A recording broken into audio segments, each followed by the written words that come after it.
Hey,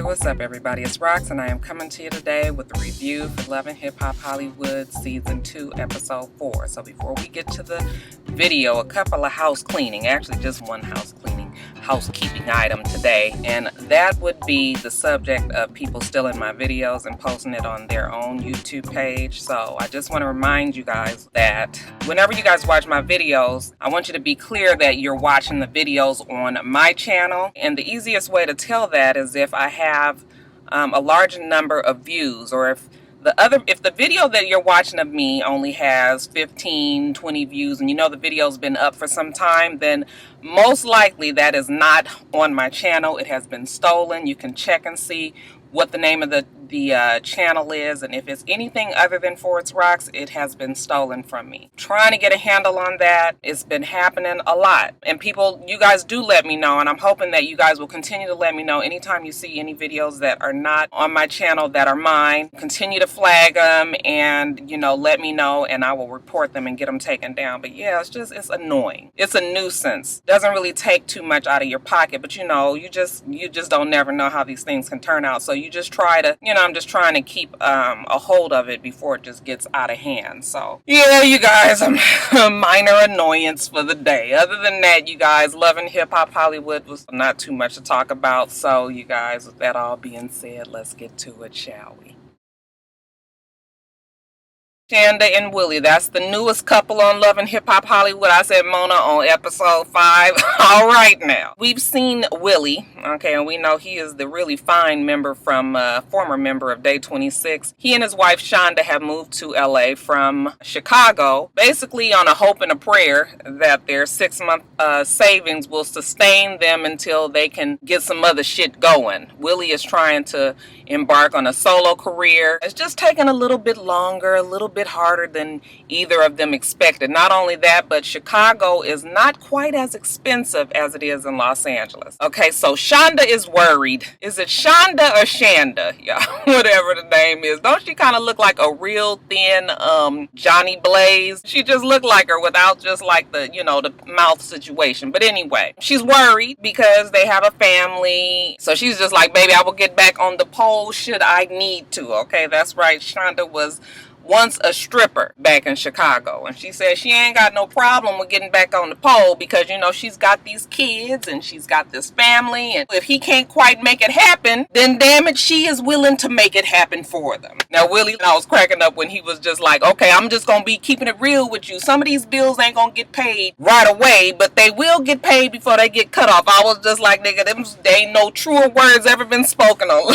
Love and Hip Hop. Look, we've all been there. Okay, so I mean, I can understand the struggle and all. I can understand both sides. Him as a man, he wants to provide for his family. He don't want to see his wife back on the pole. What man wants to go through that? Especially once you've made them your wife. He said that shit was hard enough as, you know, when they were dating, girlfriend, boyfriend. Now she's his wife. She's got his kids. He don't want to see his woman's goods all over, you know, Los Angeles. So he's like, no, baby, let me handle it. Her, like any other woman who's trying to be there for a man, is just like, you know, I can do it, you know, because my kids ain't gonna want for nothing, and I'm supporting you, and you know, so they going back and forth. I'm just trying to say that maybe we should broaden our horizons a little bit, Shonda. Okay, I know that you was good at what you did, but maybe it's time to have a plan B. Maybe we don't have to get on the pole, don't we? I mean, Mona, don't you got a job for Shonda she can do? Run the coffee, get the mail, answer the phone, you know, something like that, Mona. Help baby girl out. I mean, even April tells her that, no, girl, you don't want to get out there like that. I mean, you on a different level now. You a mama, you got kids. They gonna recognize what you do, who you are. Like, no, let's try something else. So, yeah, I think we all trying to convince Shonda that maybe she needs to do something else if she feels she needs to get another job. But so far, we gonna see what goes on with these two. Whose storyline do Shonda and Willie remind you of? A little bit like Tony and Kalina, just a tiny bit. Yeah, I have a feeling that Mona is regurgitating old storylines once again. We got your damn number, Mona. All right, you guys, so Miles and Milan, you guys, it's a shame, really, that nobody else wants to record with these two because, you know, this whole gay storyline it's just so cliched. It's just so basic. You know, we expect them to be, you know, it's just the whole playing on the men not wanting to come out the closet. Like, I don't know. I mean, I know y'all probably like, fuck, we can't please your ass. First you say it's too much of the whole gay relationship on TV, and next you say that you don't get enough of it. Like, what is it you're trying to say, Roxanne? Well, what I'm trying to say is, I mean, you know, I just feel like this is like, I mean, it just seems like it's just one of those expected storylines to get you guys comfortable, and I'm starting to see it. Like, yeah, I know it's got to be more to their lives than this, okay? This shit is just being drawn out, really. So, if I was gay, I probably would be a little bit offended that they getting such a, you know, just some old run-of-the-mill shit. But I guess, you know, they gotta do what they gotta do. So, Amber and her hair, Amber in her hair, y'all, she is quite the peculiar. Isn't she just, I know people keep on saying that she looked like a man. She don't look like a man to me. She just real long. I mean, she got like a long neck, and she got like a long torso, and you know, she got this little teeny tiny head on top of it. Don't never help out matters, okay? She kind of looked like if we had like a fucking ostrich and like Plastic Man. If they got together and had a baby, put a wig on that bitch, that would be Amber in her hair, okay? Amber in her hair is just fed up. Again, she's giving Miles the ultimatum that she keeps on giving him throughout the season. When you're ready to be a real man and let me know what's going on, you know, and let this be a relationship, then let me know. Because I'm tired of seeing you guys, you and Milan running all over on Instagram with your hoes. I remember when I was that damn hoe. Okay.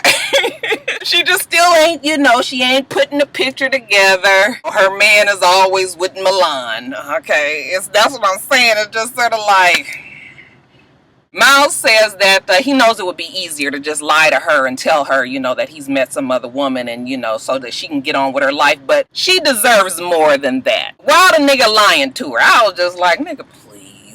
Shit. The good thing about all of this is that Miles is happy, that Milan is happy, okay? They taking the next step, they moving in together. They just so happen to be moving into an apartment that's right down the street from where Amber and her hair lives, okay? So Miles is a little apprehensive about this, and Milan can't understand what the problem is because he is just like, look, you ain't even with her, y'all ain't been together for years, why you so worried about her? You don't even care what the world think. All you worry about is Amber and her hair. And fuck, if Amber and her hair and you ain't in no relationship, then what is the problem? Miles, you know, here he go again with the, you know, I gotta tell her when the time is right. I gotta tell her on my time bullshit. Milan was like, well, let me let you know something right here. You best tell the bitch or I'm gonna tell her myself. Miles tried to give some old, you know, lightly veiled threat. You tell her, then we just not gonna be together. Milan was just like, well, fine. Shit, because you look like you need me more than I need your ass anyway. But Miles, he realizes that he needs to let her know. So he makes the decision that he is going to tell her tonight. Except he don't tell her tonight. He drive over there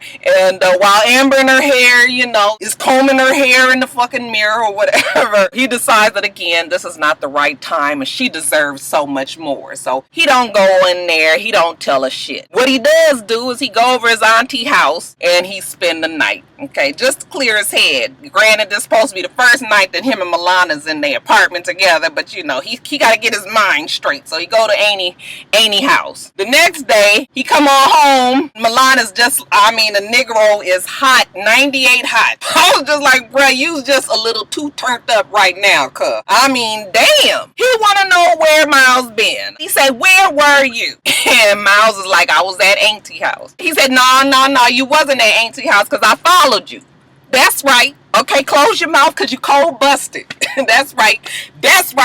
Sit on down. Sit down right here. I'm so upset with you. I don't know what to do. Y'all, that's for my young heads out there. That's a little bit of Orange Juice Jones for that. But, you know, he's telling him he followed him. And I'm just like, now how hard is it to call up Auntie Rhonda and find out if the nigga was there? I mean, we doing all this mad yelling and shit. It could be solved in a couple of minutes, okay? But Milan, honey, he just going on. I don't believe you, and you know what? This relationship is over. Get out. Miles tried to put his foot down. I was just like, nah, nigga, this is my house too. I ain't going nowhere. But that shit don't work. Okay, Milan gonna pick up his box. Okay, I said, Mona, bitch, you got to do better with these fucking one boxes. Y'all remember last season, Mona had that whole fucking U-Haul truck for Tierra, that one box. I guess Mona said, bitch, we ain't spending that kind of fucking money today. You gonna get this one box and you gonna throw it in the hallway. So, you know, Milan throw his box out there and kick his shit out, and, you know, Miles is like, I guess we all moving. Okay, he pick up, you know, Milan's cigar box and look like, and he walk out in the damn hallway. Milan slammed the door behind him and all that. Poke Miles out there, y'all. He do a couple little futile little, you know, he kick at the door a little bit. Then he just go pick up his one little box and he goes strolling on down the hall of shame. I guess Poke Miles ain't got nowhere to stay again.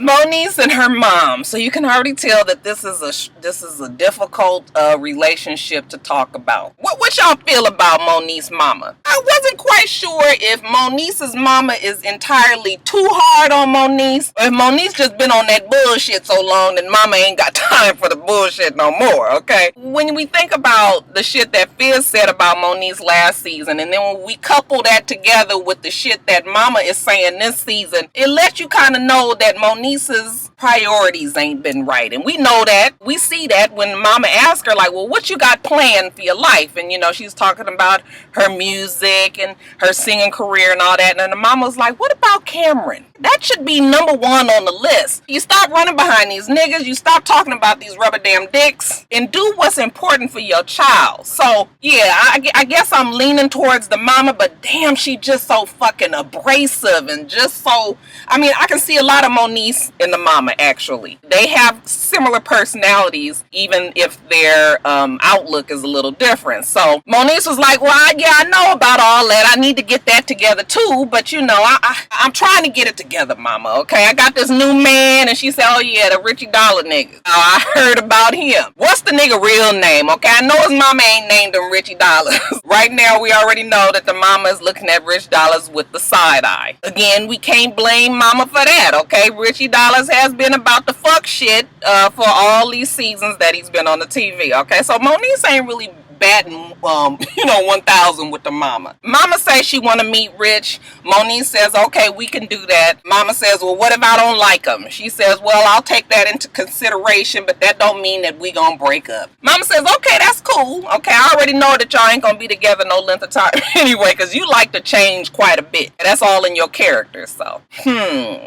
What y'all think about mama? In the meantime, y'all, Richie Dollars say he can't live without his Moniz, so he moves from New York to LA. And they gonna make a go of it. Moniz was just like, and you're gonna have dinner with my mommy. Yay! I was just like, you guys, it's starting to bother me, this whole dynamic, this whole daddy baby girl dynamic between Richie Dollars and Moniz. Look, I was okay with the relationship, but I want her to not be always in that baby daddy little girl Davy talk and hey pushy poop and all of this. Like, I don't want her to be like that. It's making me feel like, I mean, we can already see that she has mommy issues. I guess the daddy is around, whatever it is, but you know, it's some parental issues there. The fact that he's a lot older than her, I mean, you can't ignore that might be an issue here. So it's starting to make me be like, kind of uncomfortable. If she was more mature, it would be fine. 10 years difference is, you know, it's not really that big a deal when we get into our 30s and 40s, you know, so it's weird. And I guess men like women that call them daddy and shit like that. Like I remember a long time ago I was dating this guy. He used to be wanting me to call him daddy and shit. I was like, nigga, ain't nobody fucking calling you. I got one damn daddy. Okay, his name is Charles. That's the only goddamn daddy is gonna be mine. So yeah, I can't get with the daddy issues and all of that. I'm sorry. You go ahead, your own fucking babies, like Jocelyn said. He agrees to go on this dinner with the mama. He ain't really feeling too positive because Moniz and the mama ain't even worked out some of their differences. But I guess he says, okay, he love Moniz. This is what he gonna do. The shit is a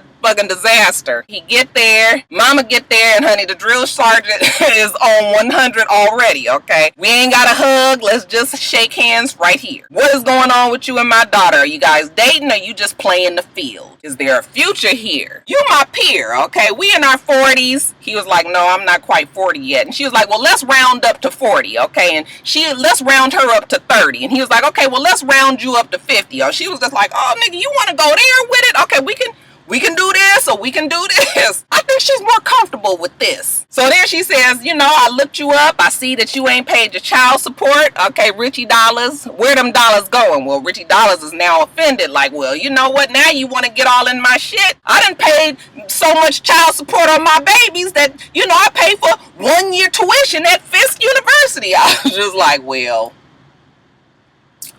okay, I'm not saying that Fisk ain't a good school or nothing, but maybe he should have used, like, you know, USC, you know, Yale or some shit like that. Let's bring up the, you know, the amount just a little bit to make your point, okay? But Rich, I mean, I guess we try to see what you were saying. I kind of had to agree with Rich, like, okay, why are you coming out with both barrels blazing right now? But then also being on the mama side, the mama probably done been through this shit so many times. Moniz changing her mind and going back and forth, and this nigga and that nigga, the baby over at the mama house. You know how mad you be when a bitch don't come pick up their kids. You gonna take the kids in because it ain't the kids' fault, but you be mad as fuck at that mama. Okay, so the mama just looking at him, and he was just like, you don't have a perfect relationship with your own daughter, yet and still you trying to sit up here and fuss at me about some shit that you heard on the internet. Okay, so if you live in a glass house, then don't throw stones. And mom was like, nigga, I got one for you. I live in a concrete house. Okay, so my shit is solid. Richie is upset. Okay, he threw with it. Moniz is frustrated. You know, she's like, she didn't want it to go this way. I mean, I guess Moniz really wants the approval of her. I mean, you know, we still want the approval of our parents. Just to let her mom see that, you know, I got a man now. We doing good, and he seems to love me, and we moving forward. Okay, well, the mama is, she ain't quite on that ground. She ain't on that level as Moniz is, so she's still like, Richie Dollars is just like, you know what? I'm gonna have to go on and let this be the last time that I talk to your ass. Okay, work your shit out with your daughter. So yeah, I guess that meeting didn't go over that well. Soulja and Nia and Nas is foolishness. Soulja says Nia been cool with all of this, but Nas is fucking it up. Okay, so he need to make sure that they all on the same page. He tells Nia that he want her to come on and meet with Nas and him so that the thought and the thoughties can get this shit all straight. Nia is not really sure why she needs to go with him. Nas is really his problem and not hers. It's funny though, because Nia is starting to change her story. Like, didn't at the beginning of the season she told us that, you know, she knows what Dre does out on the road, but you know, they together when he's home. Isn't that what she told April? Isn't that what she told Nikki, baby? Like, what is it, Nia? Anyways, Dre calls Nas out for drinks, and Nas is also saying she don't know what to think here either. Okay, one day he say he want to be with her, that he love her, and you know that they gonna be together, and then the next minute is some other shit. So she's not sure. Okay, well, in walks your boy Soulja and Miss Nia. She was like, I didn't know he was gonna bring that bitch with him. And he was just like, you know, I just want to make sure that we get this all, you know, clear, because Nia's like my girl. Nia's my girlfriend. And you know, Nas is on the same shit. All of a sudden she's your girlfriend. But wasn't you just texting me and telling me that you wanted to be with me and you wanted to meet with drinks, and don't you be telling me that you always want to be with me and we gonna be back together and all of this? And he was just like, look, I'm just telling you that you stretching the story. She was just like, I got text messages. Nia was like, can I see them, please? She pulls out her phone and she gives them to Nia. Nas and Soulja Boy is arguing. You always telling me one thing and you be telling Nia something. So Nia's looking at it and she reading and she was just like, oh, well, this why the bitch confused, because he is telling her the shit. So she looks at him and is like, well, you been lying. You have been talking to her. If you want her back, then why you with me? And then Soulja does what any self-respecting nigga would do, okay? He turned the old Jedi mind trick on her and was just like, look, I ain't gotta be with neither one of you, because at the end of the day, I got millions of bitches that's on my dick. Okay, I could be with any of them. I was just like, ain't this about a bitch? Soulja gonna outmad them. But just just like a typical nigga. Nas was like, whatever, Dre. Okay, ain't nobody even listening to you, Nia. You welcome. Nia was like, I'm welcome for what? And she was just like, just so cause I exposed your boy, you ought to be thanking me. And she was just like, I will never thank a hoe for anything. That ain't in the fucking rule books of thoughtism. Bitch, you gonna charge this shit to the game. Now, suddenly they on the same side, but still a fucking fight break out, okay? These bitches just don't make no damn sense, okay? And of course, security rush in, and they carry Nas off to wherever they take Nas, okay? And shit, Nia get her makeup and her hair and shit all back together, and she sit on down with Soldier. He just like, whoo, baby, that was a close one. I am so sorry you had to go through that. You know I love you, don't you? Here, let me take off my gold by the yard chain, put that on you. Lift your head up. Let me put this around you. Oh yeah, that's not. That's noise. That's a Rubinique right there. You know, whenever shit is fake, they got Neek on the end. Diamond-Neek, Rubinique. Yeah, baby, that look good on you. I love you so much. And Nia just looking at him like she is just so speechless, she says. But I think it's because she finally sees how silly she looks. At least, let's hope so. You know, my personal life been all over the place, but business is popping. I'm about to shoot my new video for my new single Brown Sugar with Lil Wayne, and I gotta meet with my manager Cash to go over details. You know, work some shit out, you know. Ooh, I love Ray J. Why we don't never hear these fucking singles, Ray J, I don't know. But you know, all I know of is Sexy Can I and One Wish. Other than that, the fuck all these songs at, Ray? Nigga, I roll my eyes so damn hard at this damn video, but okay. He talking to Cash, and side note, why Cash sound and look like that? Nigga, you ain't managing me looking like you about to be on the block some fucking where. He say he going to Miami, but he can't concentrate because this shit that's going on with T and Princess Love. And you know, Cash, he trying to drop some knowledge on homeboy. You know, you know what they say, how you get them is how you lose them. You know that Princess Love took you from T, so maybe T trying to take Princess Love from you. I was just like, Bray, you got that mixed up a little bit, but I know what you trying to say. Ray don't know, y'all. She only helping me to expose either who Princess really is or if she lying. So the manager is trying to help him figure some shit out, but you know, Ray is just like, I don't know if Tierra is lying to me or not, but if what she says is true, Princess on some shady ass shit. He say he can't trust her. So anyway, they in Miami, and sure enough, they filming the video for Brown Sugar, y'all. Lil Weezy is there. I said, all right, Mona. All right. Okay. I thought we would have kind of had Drake, considering you guys been running the nigga name through the mud, but I guess Weezy said, bitch, them damn Young Money checks ain't what they used to be. I'm gonna get this work on Love and Hip Hop. Paul Wayne, didn't he look even more emaciated than normal? I was like, boy, this lawsuit is hard on your boy.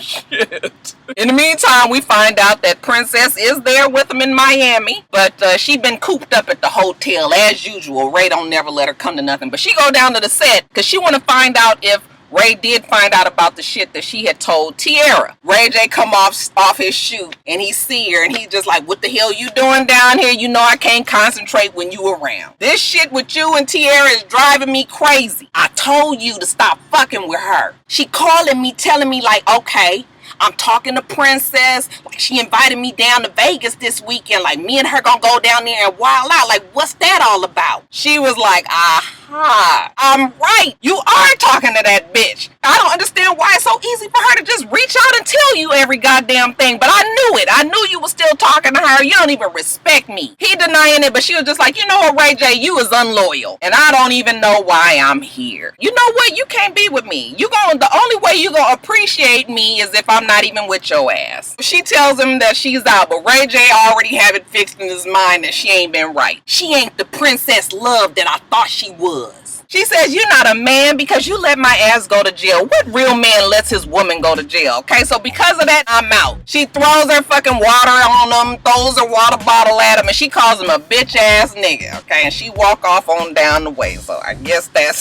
that. Alright, you guys, so that's it. Make sure that you rate, comment, and subscribe to the channel. I'm itsrox. The channel is for itsrox, and everything else I do will be in the bottom bar. Alright. So I hope that you have a wonderful, wonderful rest of your day, and I plan on doing the same. Till next time, rock stars. Bye.